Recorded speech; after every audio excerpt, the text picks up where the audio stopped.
একটা জিনিস ভীষণ ভালো লেগেছে, সেটা হচ্ছে গতবার মনে হয়েছিল যে আমাদেরকে স্পট দেওয়া হয়েছে, পুলিশের যে আবির্ভাব ছিল। হ্যাঁ, অবশ্যই আমাদের পুলিশের জায়গাটা থাকবে, কিন্তু যখন এফডিসির গেটের মাঝে আসি তখন মনে হয় যে এটা আমার নিজের বাড়ি, নিজের পরিবারের লোকের কাছে আসা। তো সেখানে আসলে নিজেকে খুব ফর্মাল মনে হয়। যখন আমি গেটের ভেতরে আসি তখন আমার কাছে মনে হয়েছে যে আসলে আমি আমার নিজের পরিবারের কাছে চলে আসলাম। স্কটটা মনে হয়নি, তবে বাইরে উৎসুক জনতা যাদেরকে দেখেছি ভালো লেগেছে যে এখনো শিল্পীদের সে কদরটা করে, যার জন্য সকলে বিভিন্ন দূর দূরান্ত থেকে এসেছে শিল্পীদেরকে এক নজর দেখার জন্য। সেটা অন্যরকম লেগেছে।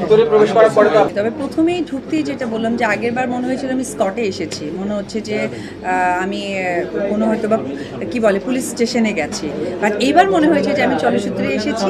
আমরা শিল্পীরা মানেই হচ্ছে সৌন্দর্য, আর সৌন্দর্য বহিঃপ্রকাশই আমাদের মধ্য দিয়ে হয়। তো সেটা যদি আমাদের স্টার্টিংটাই না হয়, এটা আসলে দুঃখজনক। বাট এবার যতটুকু সময় ধরে আছি বা থাকছি, আমার কাছে না জিনিসটা খুবই অন্যরকম। এক বাক্যেই বলতে চাই যে এটা আসলে আমাদের এই নির্বাচনটা শুধুমাত্র একটা সংগঠনকে সামনে এগিয়ে নেওয়ার জন্য, কারণ আমরা শিল্পীরা বিভিন্ন জায়গায় মুভমেন্ট করি, সেখানে একটা সংগঠন দরকার, সেই সংগঠনের জন্য এটা করা।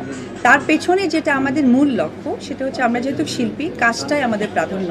সেই কাজের জায়গাটা যেন অসম্ভব রকম শক্তভাবে তারা কি বলে শক্তভাবে যেন মেনটেন করে এবং কাজেই যেন ফোকাস থাকে, এটাই আমার যারা যারা আসবেন আমার তাদের কাছে বলার থাকবে। একজন শিল্পী হিসেবে আপনার প্রত্যাশার জায়গাটা কি থাকবে আসলে, স্পেসিফিক ভাবে যদি দুই একটা জিনিস আপনি নিজেই চান? তো জয় চৌধুরীর পাশে বসে আছে, সেও একজন প্রার্থী, সেই হিসাবে কি চাইবেন আসলে?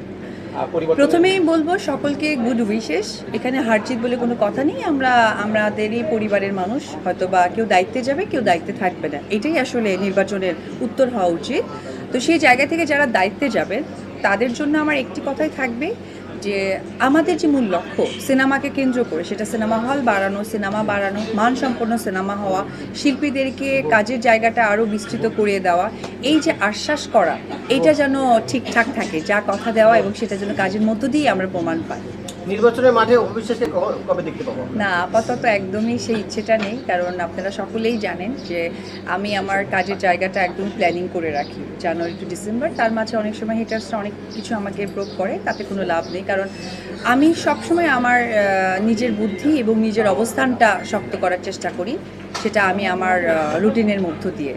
সো ওই জায়গা থেকে আমার যেহেতু সিনেমা, আমার সন্তানকে পড়াশোনার টাইম দেওয়া এবং আমার ছোট্ট একটা বিজনেসেও আমি নিজেকে যুক্ত করেছি, সর্বকিছু মিলে আপাতত নির্বাচন নয়।